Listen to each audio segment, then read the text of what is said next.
We are part of the Fired Up Sports Network of shows.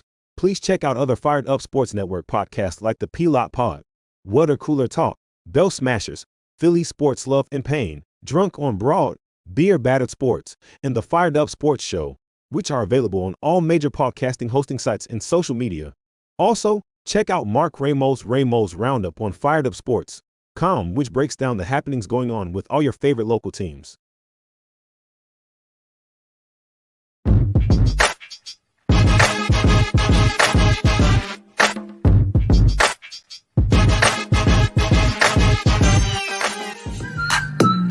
Philadelphia Eagles are Super Bowl champions. E-A-G-L-E-S Eagles! Swinging a miss, struck him out. The Philadelphia Phillies are 2008 World Champions of Baseball. Ladies and gentlemen, the Flyers are going to win the Stanley Cup. The Flyers win the Stanley Cup for the lead. Yes! Iverson, wow, what a fake off Daniels as he broke his ankles and got all the way to the cup.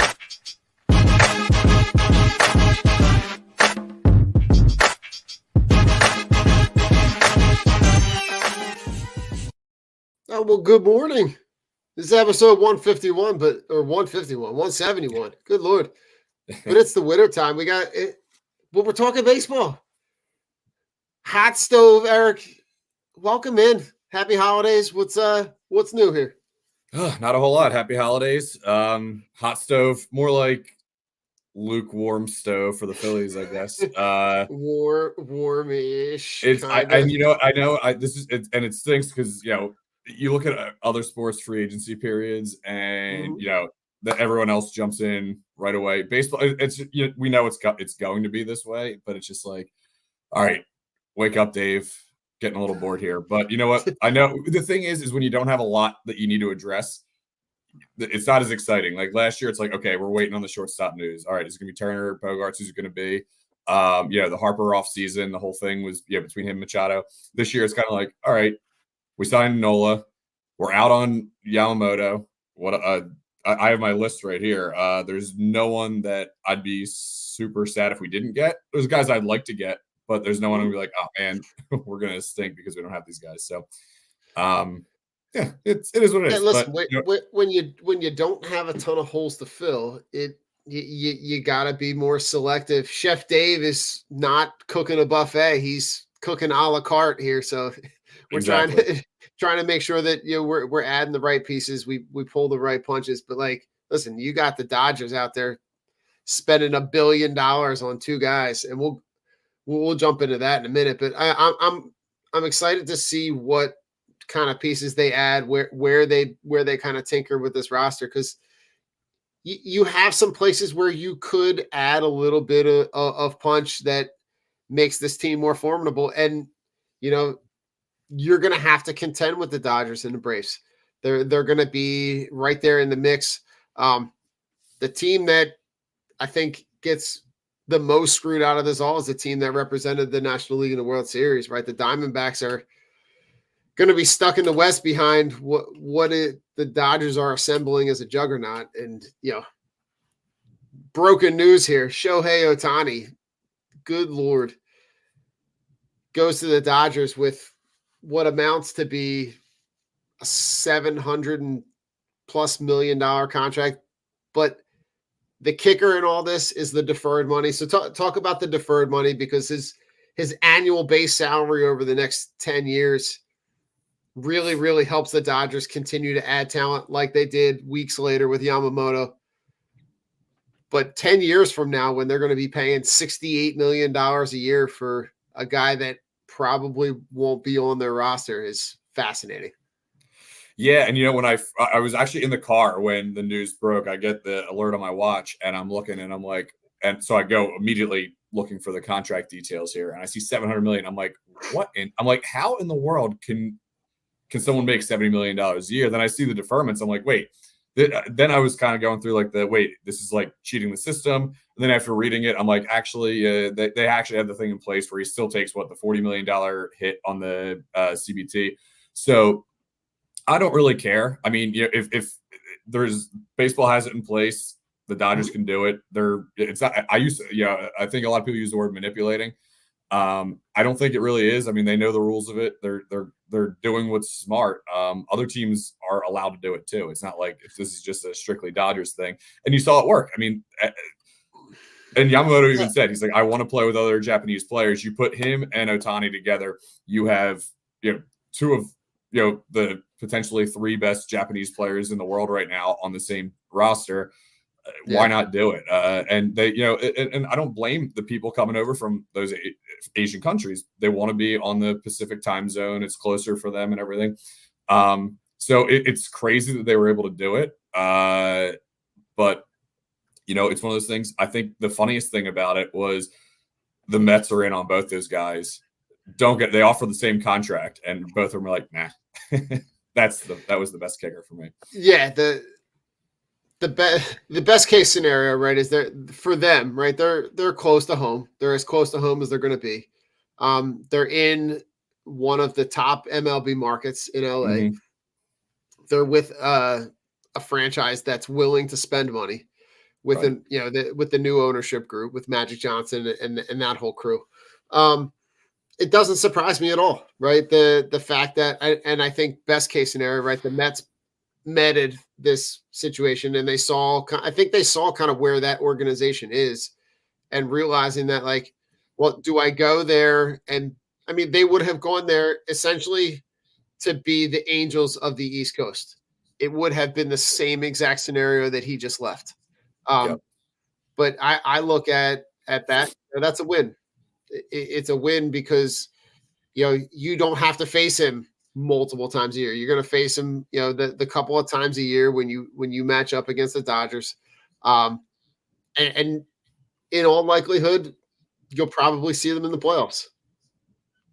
And in a short series, which most likely it will be, it's wild to say, but I love their chances because of the way that their lineup can get hot.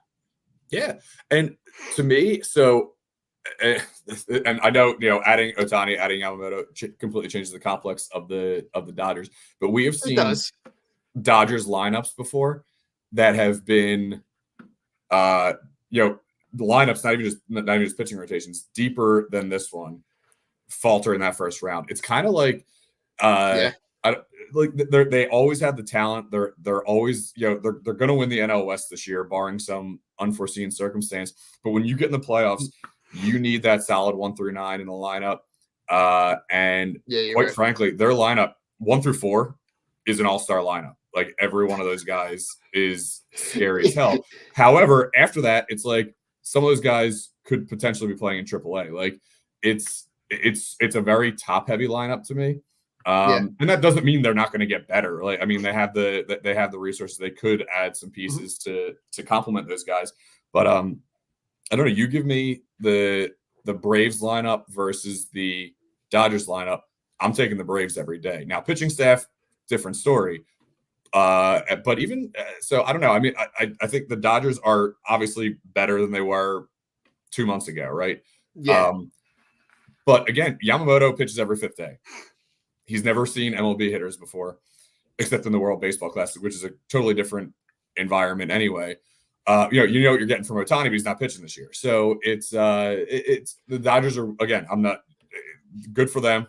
They did what they had to do. They got better. They made the big splashes. But, and the other thing with baseball is, in the NBA, you get a star player on a team, that changes the dynamic of the team. In the NFL, you get a star quarterback, your team is better. Major League Baseball doesn't work that way, right? I mean, if you look back at the 2019, 2020 lineups, you had Harper complemented by Segura, but like those teams, they were better than the other teams we saw, coming up with Hoskins and Nola coming up and everything. One player doesn't change an MLB lineup or roster that much. It doesn't. And I think you saw that this postseason. You saw the way that the Phillies were able to kind of neutralize the Braves lineup in that series. And then you saw the tables kind of turn because you saw the Diamondbacks able to neutralize the Phillies lineup, and it all just clicked on a switch where it was on and hot, and then it was just off. And you saw how even if one guy was hot, it really didn't matter because the way that they were able to neutralize the rest of the lineup. They're going to pay Ohtani through 2043 is when that contract extends through. But when I'm looking, I'm gonna try to pull up a potential lineup for them. And like when I look at some of these guys, it's like Betts, Freeman. Why am I blanking on the other guys here? But I mean, and actually, while you're pulling it up, last year in the playoffs, the Dodgers lose that first series because they didn't have, Betts and Freeman were like combined like 1 for 22 or something like that. I mean, yeah, it baseball is a game in the playoffs of who's hot at the right time. Mm-hmm. I look back to think 2007, the Rockies, were they the best team in the National League that year when they beat the Phillies in that first round and went on to the World? They got swept by the Red Sox. They were the hottest team at the time.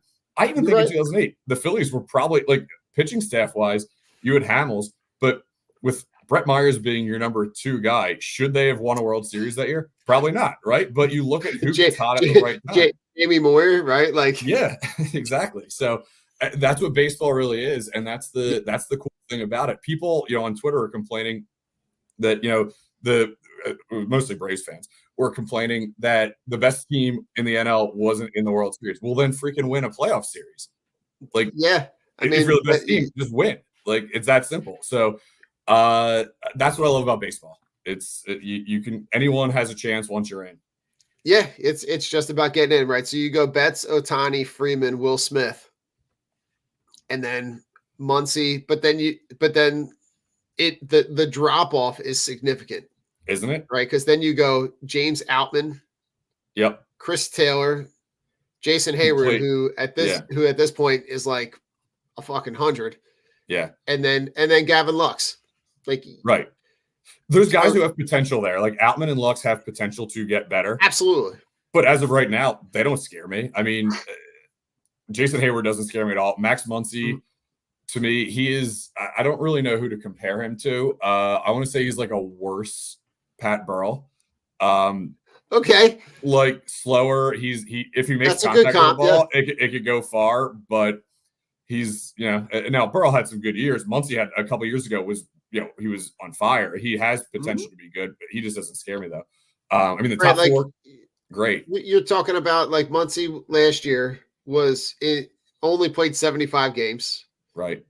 But had 27 home runs and 81 RBIs. So productive, yes. And in that lineup, when he's the 5th best guy, he's going to see pitches. Yeah. So, you're going to get production out of him. I like that you saw the blueprint last year in that first round series on how to neutralize them.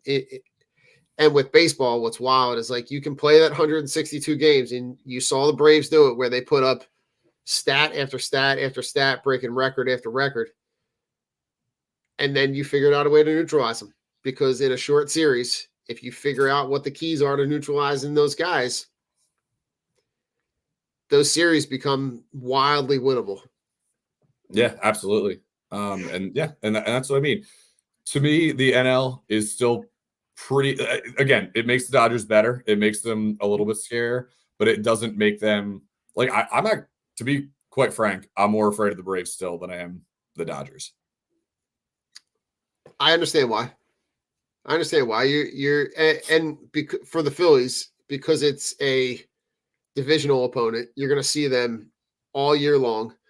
That rivalry is just going to, with how good both teams are, the production from both of those lineups, from both of those starting pitching staffs, you're going to see this rivalry just intensify more and more. And the more that they meet in the postseason, because it's just lining up that way, that both teams are kind of 1A, 1B. But you know, the funniest thing is like I'm just looking at like stats about the luxury tax because the Phillies are they're in that conversation. But the funniest thing is the team that we just talked about, the Mets. The Mets are $100 million into the luxury tax as a luxury tax payment. The Phillies are going to pay $6 million. The Braves are going to pay $3 million. Yeah. It's crazy. Basically, so the Mets are paying over $100 million in the luxury tax when they basically got rid of all of the guys that they're paying that for. So they don't have any of them to still do it. The Phillies are basically with Kingery's big league contract coming off the books now. He's still in the system because he's still in he's not at his free agent period yet. But basically, Kingery's contract is going to pay the Phillies luxury tax here. So perfect. Now I saw this. This was wild, right? There are multiple teams that are going to pay Scherzer this year. Mm-hmm. The Rangers are going to pay him 22.5, and the Mets are paying the rest of his salary. But he's going to end up getting paid by 3 different organizations this year. It's crazy. Just wild stuff. So the Yamamoto news doesn't break any news. So let's jump in. Let's talk about some of the guys that you still like that are still on the board in terms of free agents. So from the offensive side of things, it's tough because I don't think there's not a ton we need. I think we do need one more like outfield bat to put some pressure on Rojas. I think he could definitely take that chance or the advancement there. Adam Duvall is really the only guy that jumped out to me that I would take a chance on because he can actually play a decent outfield and he's got pop. So I like him kind of to replace that Hoskins power we're losing there. And he can play left field. Marsh can play center. And again, it kind of then adds depth, right? Then you put pressure on Rojas. Rojas gets more time to develop in the minors, or he outplays what everyone thinks he's going to do, and he puts pressure on the Phillies then, which is a good problem to have. Looking though, I don't know who else I'd bring in from an offensive standpoint because you have kind of that built-in depth already. I don't want to rely on it. I think you have to make some moves to get better. I think where I'm at, most of the moves are going to come from pitching. We talked about it. You sent me the thing yesterday about who was it? MLB Trade Rumors was predicting where guys are going. So it was the account is Phillies Tailgate, but it's that's right, yeah. One that so they have the top 50 MLB. Oh yes, but it's from MLB Trade. Yeah. Yes, so it's from that account, but they made the predictions about where those guys might end up, and to a point, I agree, right? That the tinkering in the position players is going to be just that because your infield is solidified. The only flexibility that you really have is in the outfield because you're gonna have Castellanos out there. You're gonna try to avoid putting Schwarber out there as much as you possibly can. I love the idea of the combination of Marsh and Rojas out there.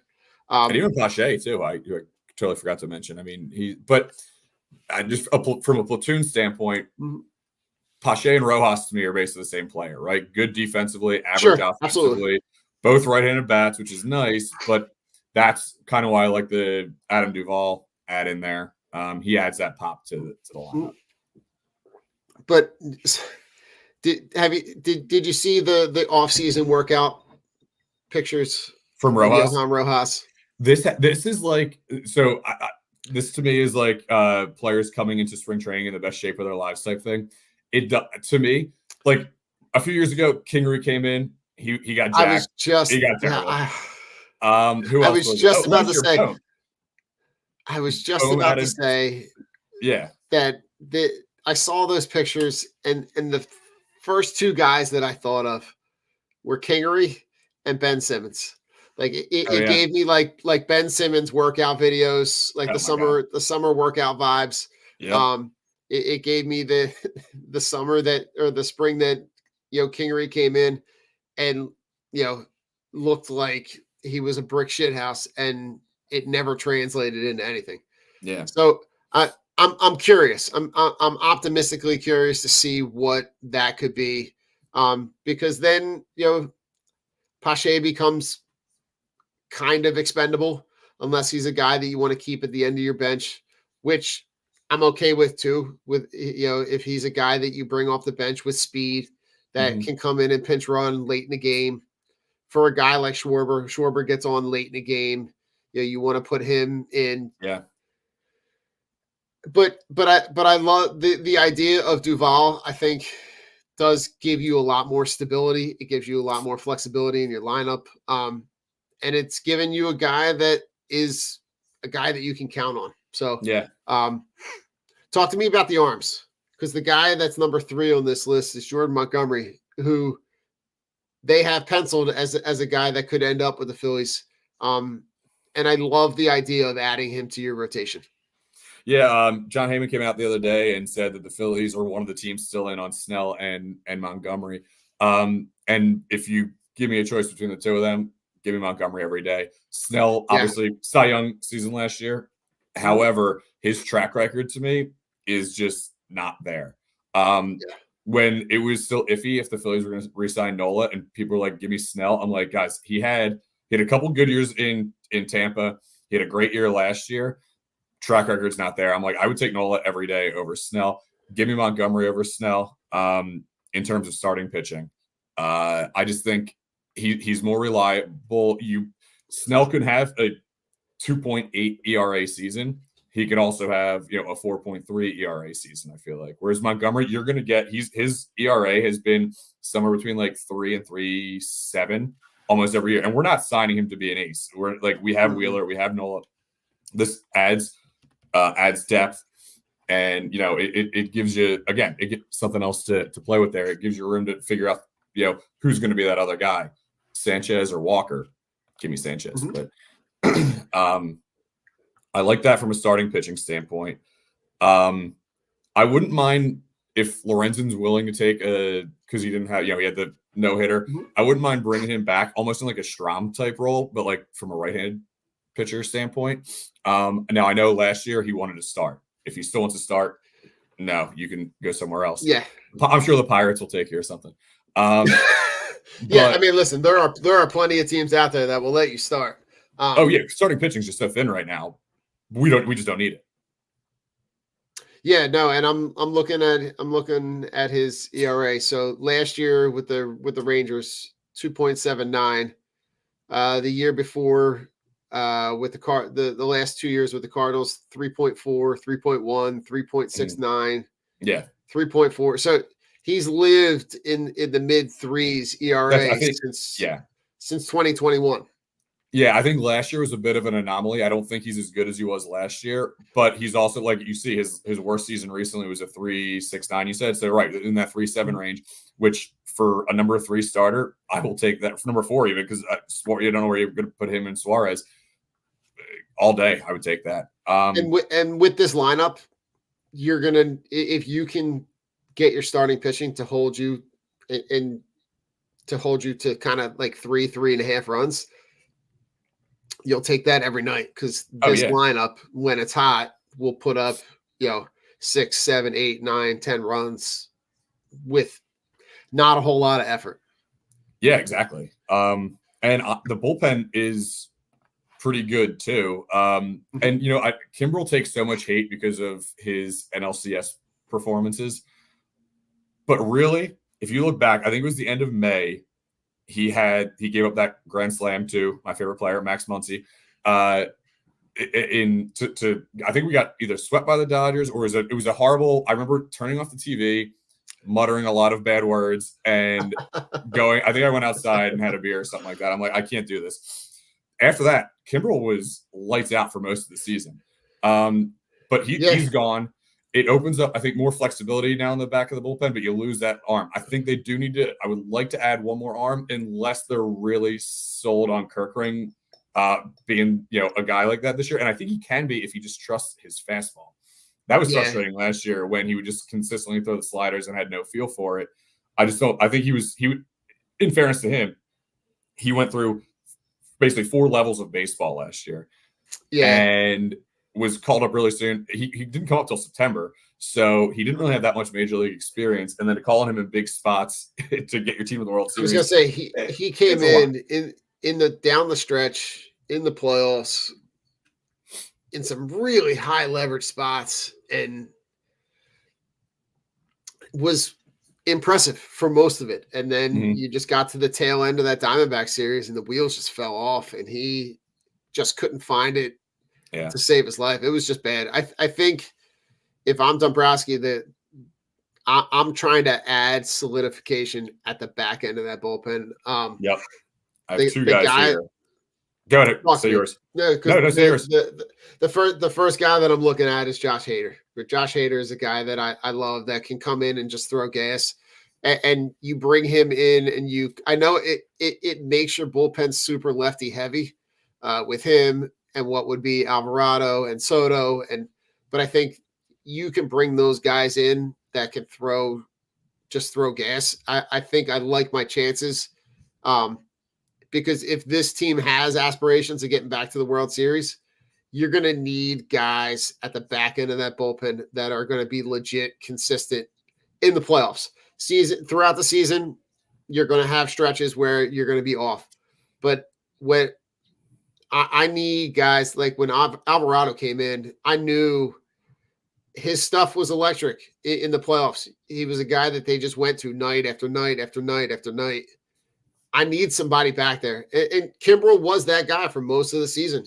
It just didn't manifest into anything at the end of and then you saw Thompson just grasping at straws to try to get the most. It was trying to get blood out of a stone with Alvarado last year because I don't think you could have gotten more out of him. Yeah, no, he's and the thing is I like not having to put him in a certain role, like in that ninth inning role, because I feel like you could use him in other high leverage situations, with which Thompson does, and I agree with that now. When it comes to Hader, I'm actually out on Hader.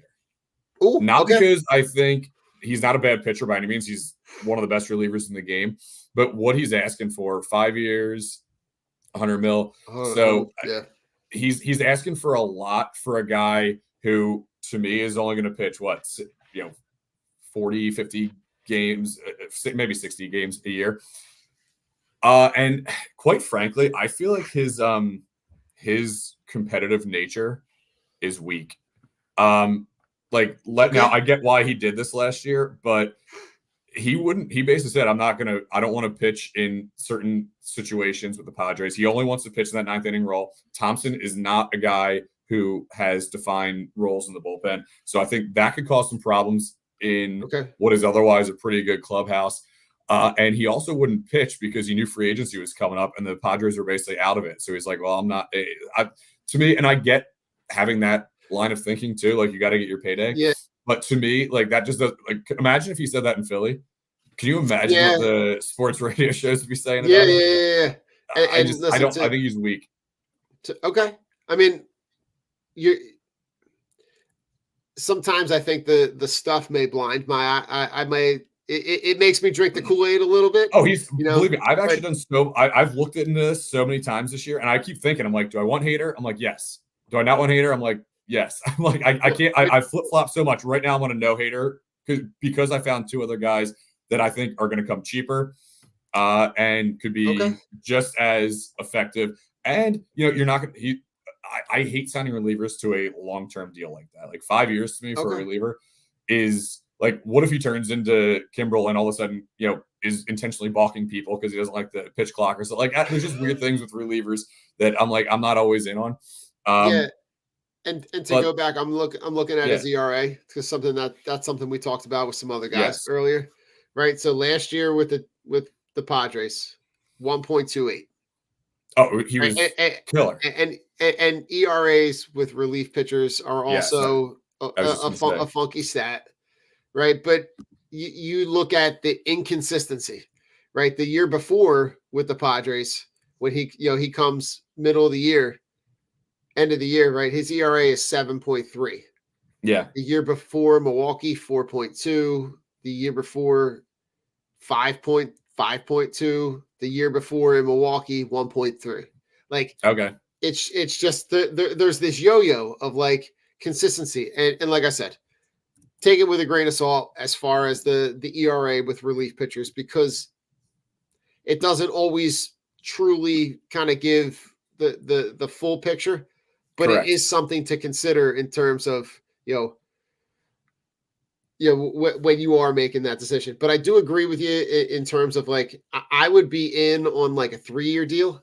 I'd be anything more than that, I think I'd be out on. But who are the guys you're thinking of? So my first guy is Jordan Hicks, and looking at what he did last year, wasn't super impressive, which means we may be able to get him a little bit cheaper. But when it comes to bullpen stats, the stat I look at most is strikeouts per 9 or K per 9.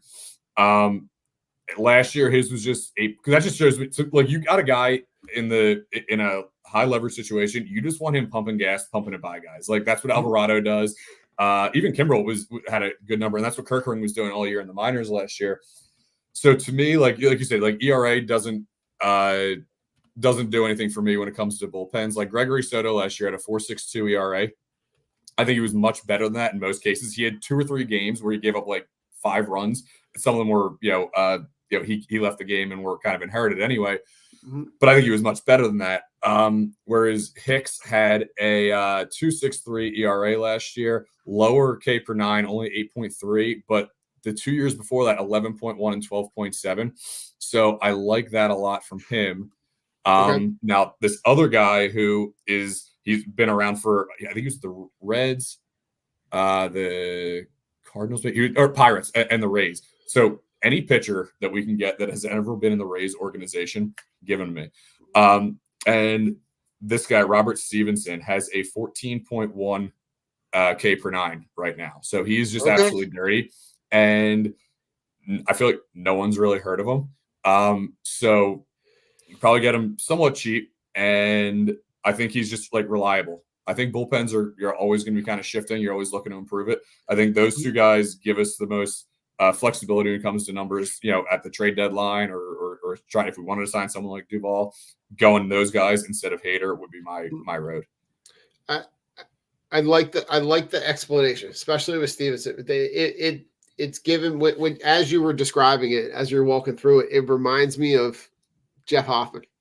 A guy that like you're going to get more out of than you ever knew, because most people were aware of Jeff Hoffman, but didn't dive super deep. But he was a guy that just gave you wild production out of the bullpen. You got any interest in bringing a guy like Hector Neris back? I would bring Hector back on the right deal. He was super frustrating as a closer, but where the Astros were using him, kind of that set up 8th inning role, I'd be okay with him. He does have nasty stuff.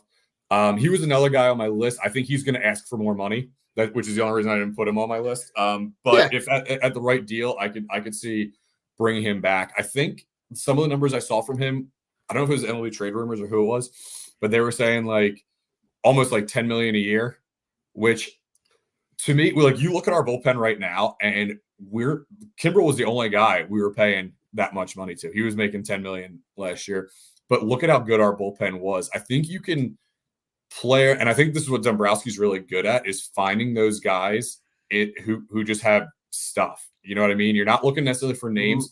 And I'm sorry, going back to this, but like thinking back, like the Hader, the last big Phillies bullpen signing, I feel like was Papelbon. And while he was good for a little bit, it kind of blew up in our faces. I don't think Hector would do that, because I think we could get him on a shorter deal, which I'd be fine with. But I'm also like, and again, it really depends on how they feel, what they're going to do with the rest of the team, right? If they plan on signing anyone else or making any trades and taking on money, I think giving you more flexibility there is kind of where I'm at. But I like Hector a lot from a reminiscent standpoint, and from stuff standpoint, I would not mind having him back if it's on the right deal. I think this aspect of this offseason, I would attack it very similarly. These are short-term deals that give you a lot of flexibility, that give you the optionality to move on from at the end of the year, that don't tie you in long-term. So in that same vein, I'm going to give you another big name guy that is on the tail end of his career, but could potentially give you some production out of the back end of your bullpen. Aroldis Chapman is a guy that throughout his career has had moments where he can just light it up on the right short-term deal. Is that a guy you might have interest in? Another one, like if he was willing to come here for like pennies on the dollar, sure, because he does have stuff. I mean, I think he holds the record for like the fastest pitch at like almost like 105 miles an hour. So obviously he's filthy. He's another one. Work ethic comes in, and I feel like he is lazy. Just has no motivation, and I think that's why he struggled to stick with a team. Right? I mean, he is potentially one of the best arms that could come out of the back end of a bullpen. Yet he is bounced around to so many different teams. I think it's because people get sick of his shit. Like I remember reading a story back when he was younger. I don't know if it was with the Reds or if it was a little bit later on, but basically someone like he was supposed to go to like a workout. He didn't show up, so people went to his house. Here he was like sleeping till like 3 p.m. and just like chain smoking cigarettes. And I'm like, not that like a really throwing 105, you got to have some lung capacity there. Like you're gonna get winded. Yeah. But no, but like at the same time, it's like that's just one story, and I like if that one made it out, like that's to me kind of bad. Right. Like imagine some of the stuff that's going on that we don't know about and why he can't stick with a team. And again, like to me, this clubhouse culture we have right now is just so good that I don't want to throw in a guy like that who is going to piss people off. Like look at the Flyers this year, like, you know, with addition by subtraction, like losing some of those guys. And you just see how different the team is. I think it would be the same thing here. Like, I think part of the reason why the Phillies are so good is because these guys had, and Schwarber said it last year. I forget who wrote the article. I don't know if it was Alex Coffey or if it was Matt Gelb, but one of them wrote an article, and basically Schwarber wrote the article, but they just kind of took it from there. He was just talking about like how these guys have each other's backs, like they play for each other. It's just like, and we see it with with Stott and Marsh pouring water on guys or throwing or whatever it might be. You see the clubhouse celebrations after the playoff wins. It's just like I just don't want someone to come in and ruin that. And I'm not sitting here, I also can't stand like we need Stubbs because he's a vibes guy. Like you also need guys who can perform on the field too. Yeah. There's a balance. You need a balance. Yeah, true. Yeah. Now listen, speaking of Aroldis Chapman, can you name the 1, 2, 3, 4, 5 teams that he's played for? Okay. So I know Cincinnati. Right. I know the Yankees. Okay. Oh, who else? I don't even remember who he was with last year.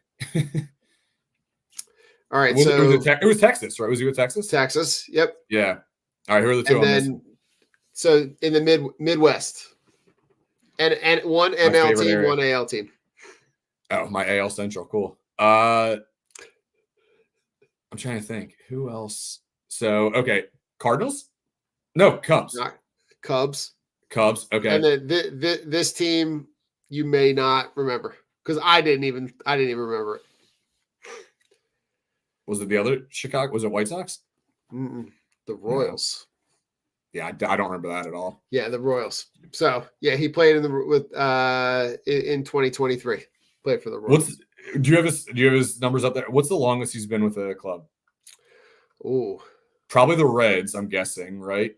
Or is it the Yankees? Yeah, so he was with the Reds. He was with the Reds. So 2010 through 2015. Okay. And then the Yankees from 16 to 22.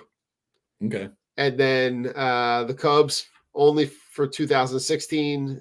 The Royals only 23. And then got traded in the middle of the year to the Rangers this year. Right.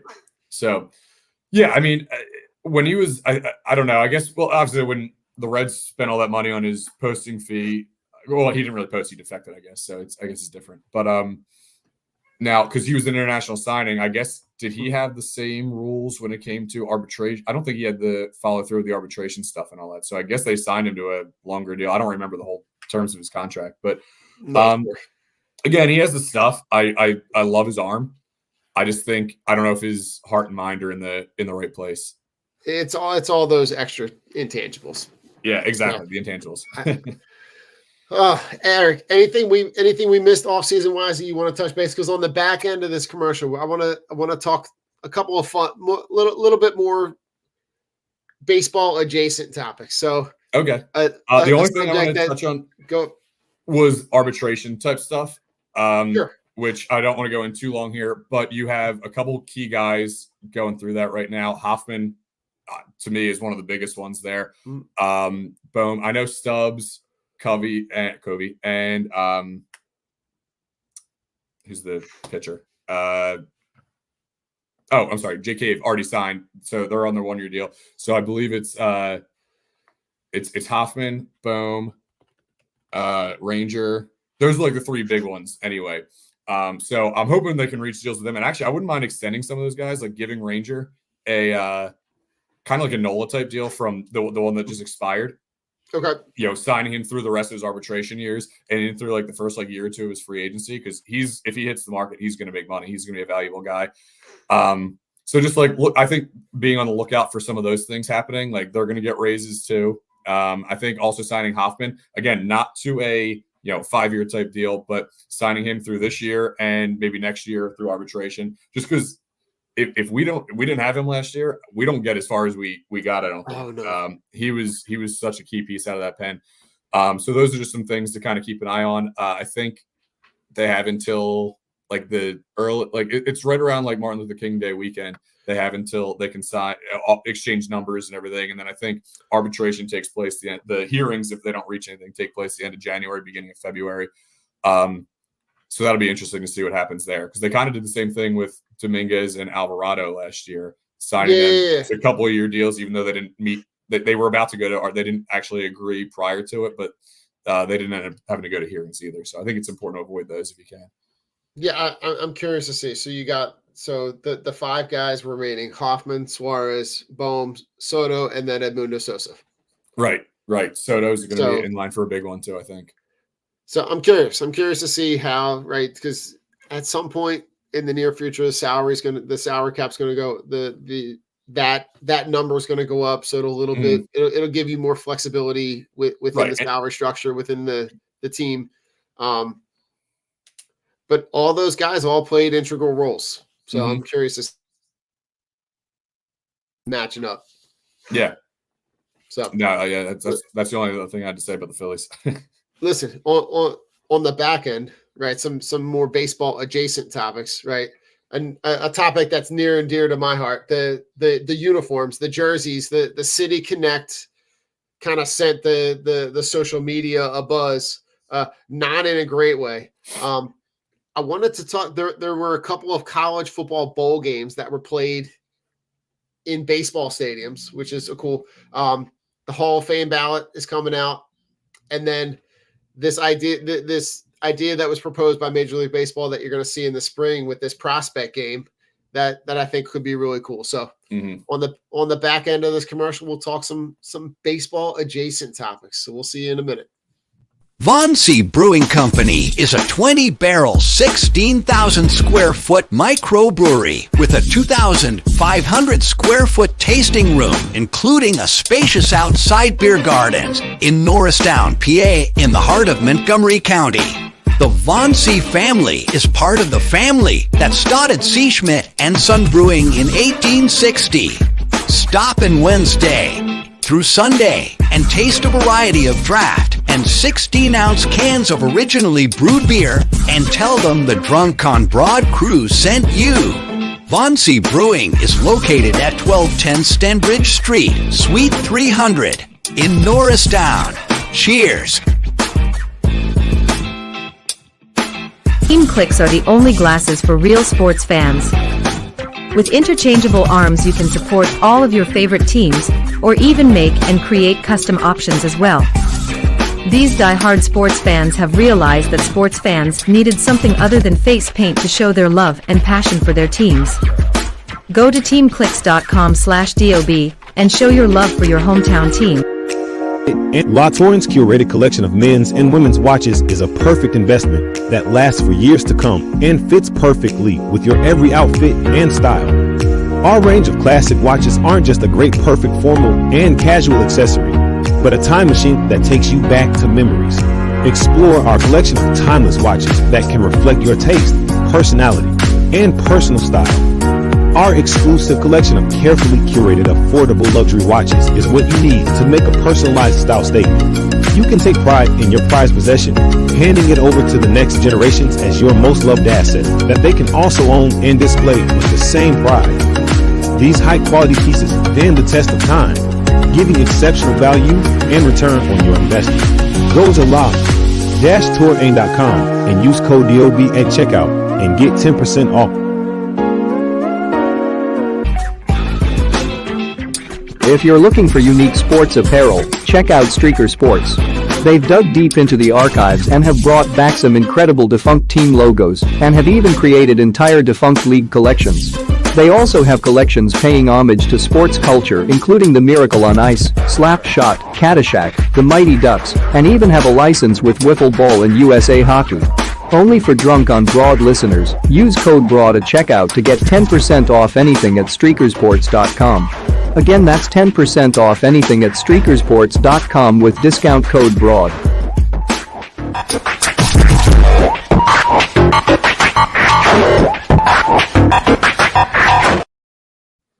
All right, we're back. Eric, where do you want to start? Where do you want to start with the fun topics? Because we got let's start with the City Connect. Good.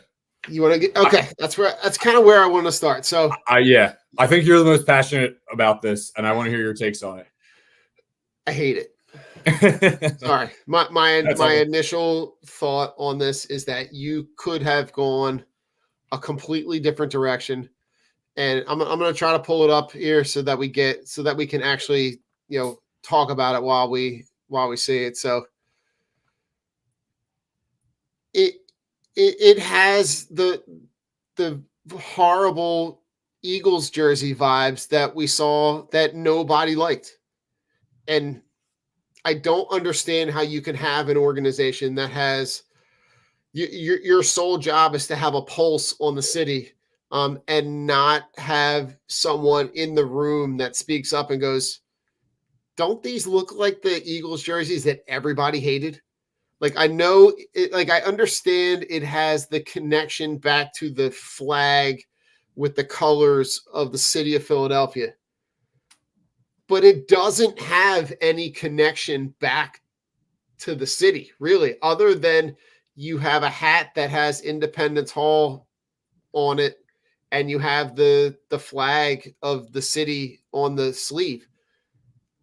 I just hate it on so many levels. I feel like there's a million other directions that you could have gone in that would have been more wildly popular. Yeah. I won't buy it. And that's saying something because my closet is legit full of them. Yeah, as of now, I can't see one of those end up in my closet either. I'm not a fan if that's what it ends up being. I think as of right now, I don't know if that's the official one yet or not. The other thing this is more of like a rendering of something. Right, what it might be, yeah. So to me, every City Connect jersey has been terrible. So I was preparing for the worst, which I think is why I'm like, okay, like this is what we're doing. Okay, fine. So I'm not like, I guess I'm not surprised that I'm not a fan. I also don't know like how much say Nike has versus how much say the team has. So okay. I'm not entirely sure how they're deciding this. Quite frankly, it's been something I've been trying to like avoid thinking about because I just see other teams and I'm like, these are all trash. So I haven't done any research into it, quite frankly.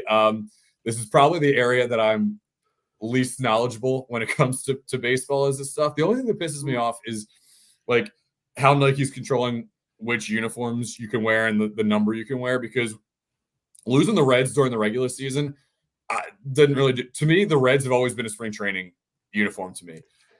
Losing that, and they're now just wearing like their regular season uniforms. This is what I'm more pissed about, is the fact that they have to wear their road grays and home pinstripes in Clearwater and Dunedin and all those other places. I'm like, that's stupid. Like no other team is wearing their regular uniforms at spring training. So I don't understand really how that whole thing works. So I'm just more confused. That's the part I'm annoyed about it. So are they? Just correct me if I'm wrong. They're not now. They're not able to wear that red at all, even in spring no training. more reds. Yep, no more reds. Which is stupid. That makes this even a dumber decision. Yeah. Now, counterpoint here. I'm just gonna. What would you? So, in terms of City Connect, like I said, I was already planning for the worst. But here, I think this is the fun thing to kind of think about. What other concepts? Like, I think the Philly flag is something that I'm a history guy. I teach about the founding of Philadelphia and stuff like that.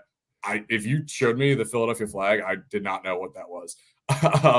So to me, it's like I think a lot of people won't get this. What would you rather see them go with? Have you thought about that? I have, right? So like the things that I thought about like were the way I personally, like, my first thought would be like, if you wanted to connect back with this city, connect back with the origin of this city. If you had something that was akin to like the script on the jersey was like signing of the Declaration of Independence, like We the People. Yeah, I see what you're saying. Yeah. Like if they're like, I look at and I'm drawing that from some of the things that we've seen from some of the other City Connect other uniforms, right? The City of Brotherly Love with the Sixers City Connect one right now that has the ties back to the Reading Terminal. I think something like that, not necessarily that it has to say "We the People," but like you could have that scripted on the side of a hat or on the back of the hat. You could go with the navy blue and red and white, so still in the same color spectrum of the city, but with more of like a origins of the country vibe, which I think would be wildly popular with the city. The other thing I thought about was like the blackout jerseys, the Eagles blackout jerseys. On some level, I know it's like a horrible idea to sit these guys out in the middle of the summer in the sun in an all black uniform. But it can make them with breathable material. They're not going out there in like wool uniforms. So George Costanza style, right? Like I would love the idea because we've seen those concept jerseys. We've seen people wear them. You can order them online. But the black with the red script, some like that with maybe like a white accent, something like that like would give you the vibes of like some of the stuff that they've done in the city before. But like to go to a jersey that has been wildly unpopular and almost try to replicate it, to me doesn't. It just screams of like a very like, we're going to do this, but we really didn't put a whole lot of thought and effort into it. Like you got to have somebody sitting in a room that makes decisions that says like, excuse me, the Eagles wore these exact uniforms and it was not a good look. Like everybody, like that jersey goes at the top of the list of worst Eagles jerseys ever. Oh yeah, easy. And then this is the concept jersey. I'm not, like I said, I hate it. I hate the idea of it. For me to say I wouldn't buy a jersey is like the best news my wife could have heard because I had plans of like ordering one as soon as it came out. This I'm gonna save my money on because I don't see myself wearing it. I don't know. I feel like you could have gone. Do you have any other ideas? Do you have anything you've kind of kicked around? Not so much that I wanted, more so I'm just happy it's not things that I've seen people kick around. I am so happy they didn't do a stupid like cheesesteak type thing. I've seen people talk about that. I'm like, the stereotypical nonsense with like the cheesesteak pretzel. And this is hot take here. I can't stand when people base this team around the mascot. Fanatic's the best mascot in sports, no doubt. However, if we Okay. had a green City Connect uniform because our mascot is green, I would have had a problem with that more so than the City of Philadelphia flag colors here. So I more thought about things I didn't want. I guess like Okay. what I'm somewhat happy about is like they did take into account like the history of the city into making it. I just think there could have been other avenues to go down. I like your idea, like using the font or the script of the Declaration of Independence to write Phillies.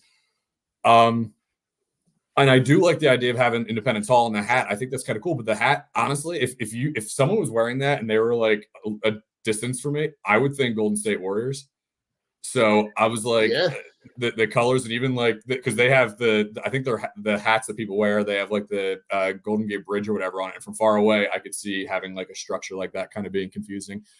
So I don't know. I guess I don't really want one to begin with. I was happy that it took so long for the Phillies staff to get one of these. And I was just kind of hoping that maybe they'd forget about us, but Nike remembered.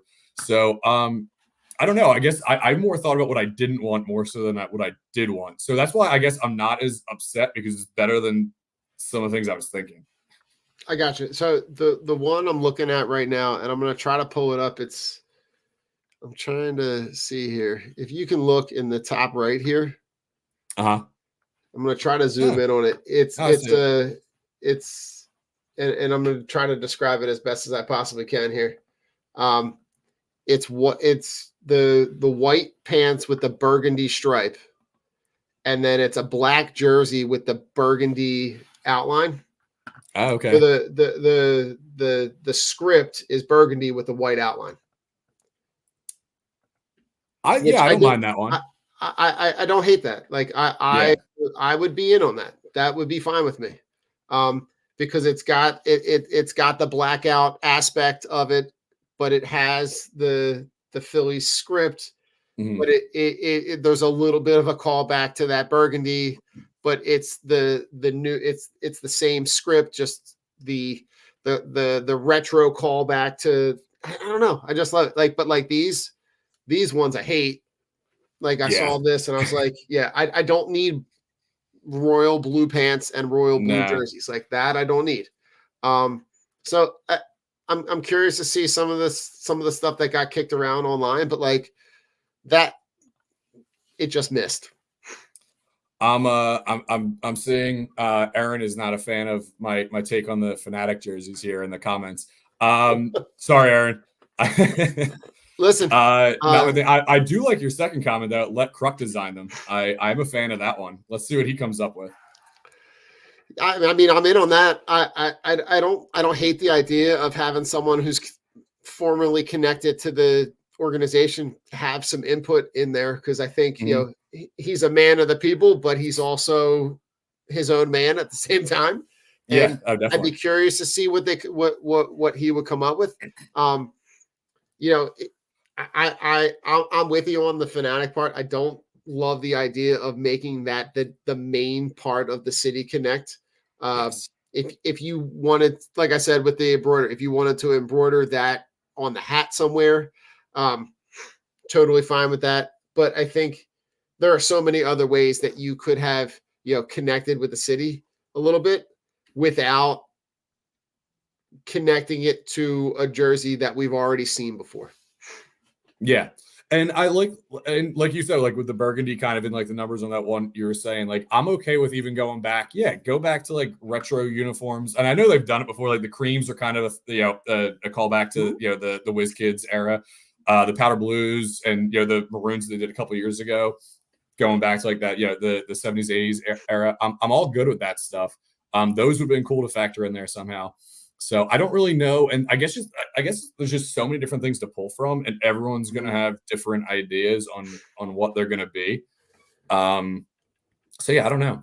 But going back to the Kruk thing, Kruk, I know he doesn't design them, but always has the coolest hats on. I've actually purposely went to the store down there and I've actually asked the ladies or whoever's working there, do you guys have the hat that Kruk was wearing last night? And they're like, you can't believe how many people come in and ask that same question. So if he has any say in which hats he wears, I'd be okay letting him design something.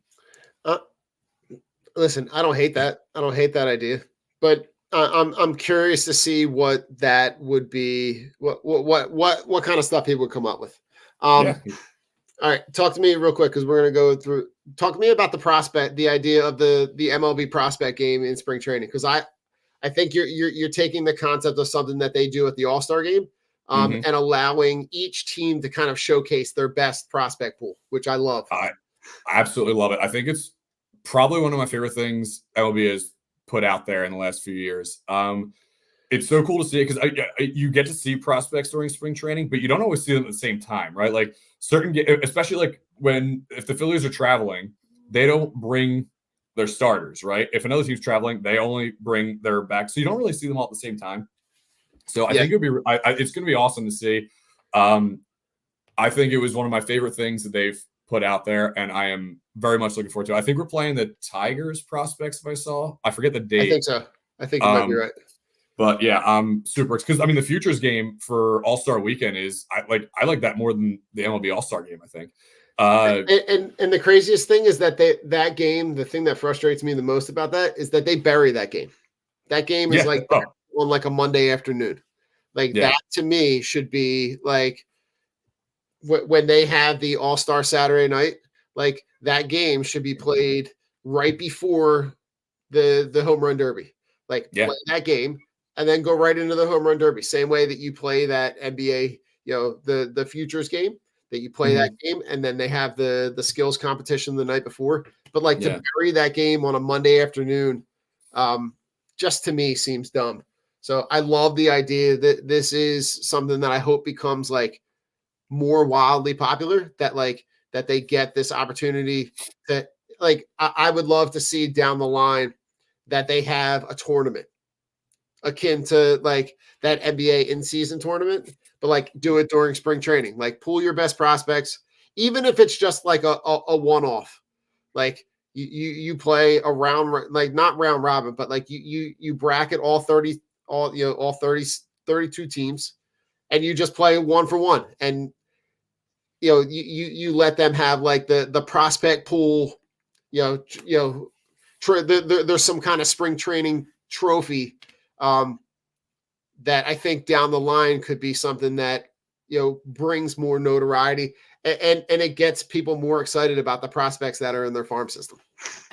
Yeah, and I think especially with baseball, the biggest thing is okay, so with football and the NBA, you watch these guys throughout the college football season, you watch these guys throughout March Madness and all that stuff. So a lot of these guys are familiar household names. With baseball, there's prospects that get drafted that you don't hear of until the draft, basically. Then some of them never end up making it. Some of them fizzle out. They can be top prospects.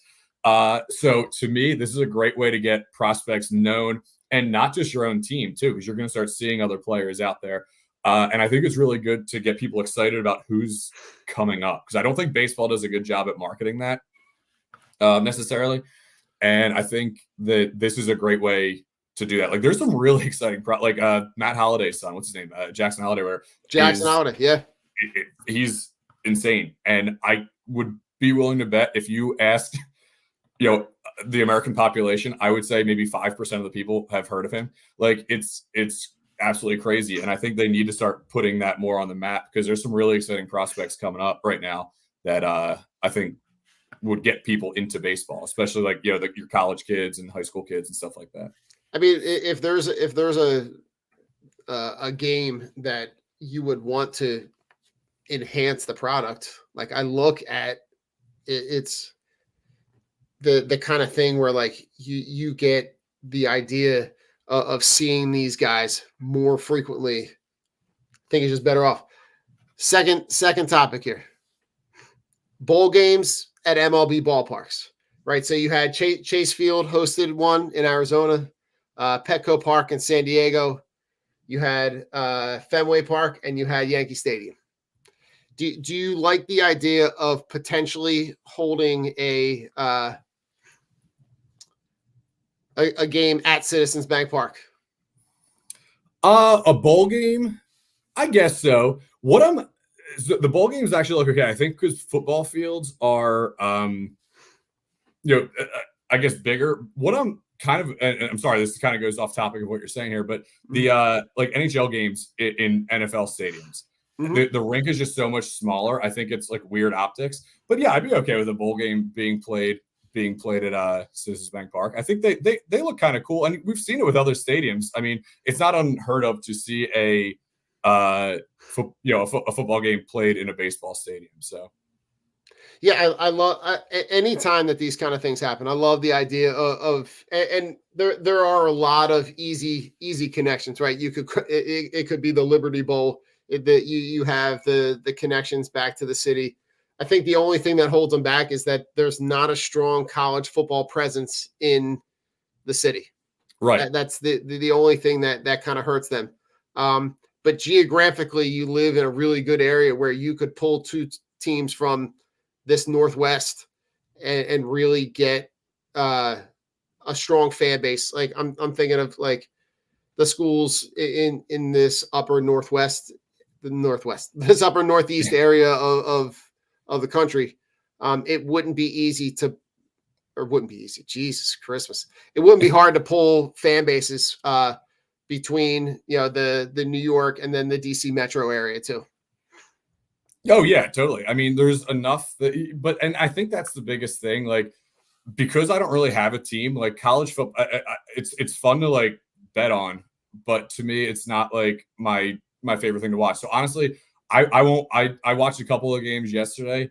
I'll probably watch a couple of them today, but like I just don't have a team. So to me, college football, it's like it's fun to see them do this stuff, but I just don't have like a rooting interest. So I'm the same way. I like watching college football, but I don't have a ton of rooting interest in it. So yeah, the idea of playing a game where it doesn't necessarily where it's not meant to be played makes me kind of old timey feel about how like they used to play the Bears used to play at Wrigley Field and how like the multi-use stadiums, even though it looks weird right now. I like the idea of it. Yeah. So, I think that's cool. Last thing, the Baseball Hall of Fame ballot comes out. What are your thoughts? Because to me, the concept of the Hall of Fame is like these are guys that you cannot write the history of the game without. Right. I don't see a ton of those guys on this ballot. Yeah, I agree. And so I think it's really tough because you have a few different ways of looking at it, right? And one of the things is like I was looking back at just like different Baseball Reference you could look back and look up like where current players stand, where Hall of Famers stand with different numbers and all that stuff. And I think it's tough because the game's constantly evolving, right? So like you look back and some of the names that I saw, I was like looking up Gary Sheffield, for example. And I was looking up just other right fielders and where he stands with other right fielders. And like in terms of certain like advanced statistics, he is below players like Bobby Abreu. And I was scrolling down and there's guys obviously we're talking, the 1930s, 1940s. So there's some guys I've not heard of, but the game's ever evolving. So like new guys are going to come in and be good during their time period. And I think that's what you have to kind of look at. And I think some people some people are blinded by like counting stats, right? Like home runs, hits, all that type of stuff, which there's certain thresholds you feel like players are automatically in if they hit that, right? But then I think having it since there's not like a set way to vote, right? Like, I mean, you look at this, like, some of these guys that are on here in terms of being the game's best, right? A-Rod was one of the best players in baseball during his playing days, but then you have kind of the morals clause in there too, right? So it's tough because different guys all vote different ways, and I think that's what makes it kind of tricky. And I think you have to look at like there's this stat that Baseball Reference put out called JAWS. I forget exactly what it stands for, but it basically puts into account like that player's overall value compared to other players the same time they were playing, right? Or their value compared to other Hall of Famers. There's also what's called JAWS 7, which puts like their 7. It doesn't have to be consecutive, but their 7 best seasons combined compared to other Hall of Famers 7, or even just regular players. 7 best seasons. And I'm not a mathematician. I have no idea how it's calculated or anything like that, but it's really interesting to look at. And when you see it, it's like, I think it's actually like, it makes a lot of sense. Like when you see who these people are put up against. But yeah, just because there's no rhyme or reason to really how these writers vote. Like some of them have really good ballots. Some have absolutely idiotic ballots. Yeah, so I agree. There's 1 or 2 guys on here that I think are going to get in this year, just looking at the ballots that have been put in. And that's Adrian Beltre, I think, is going to get in. And I think Beltran has a chance to get in this year. Okay. I see a lot of people voting Helton, and Helton was a great player, but he's going to get that Coors Field bias. So I think some people are not going to vote for him because of that. So I don't know if that's fair either. To punish a player for where they played. That to me is like you can't punish the guy for being a Colorado Rocky. That's just where he played. It just kind of is what it is. There's nobody. That's the hard part about this. There's nobody on there that really kind of jumps off the table where I'm like, Joe Mauer sticks out to me. Okay, he was top catcher for quite some time. Okay, yeah, I would say I know. Is he a first ballot Hall of Famer? Probably not. No, but I could see him getting in. Like Alex Rodriguez is a guy who has incredible numbers, but has the whole steroid stigma attached to his name. To me, there's I'm not going to be blown away by anybody that gets in off this list. To me, it just seems like this is a list of guys that are they're just guys. There's guys that probably have that really have maybe impressive numbers, but on the overall, it seems like a very, very watered down list of guys that it's more along the lines of guys that are there, but not guys that had anything that stood off when you compare it to years past. Because in years past, you had guys that were no doubt about it. Right. Yeah, and I agree. There's no one who I think is necessarily a first ballot Hall of Famer on there. I think there's guys who will make it, especially just because of what they look at today. Now, what's your take on the 4 Phillies guys up there? Abreu, Rollins, Utley, and Wagner. Do you think any of them get in?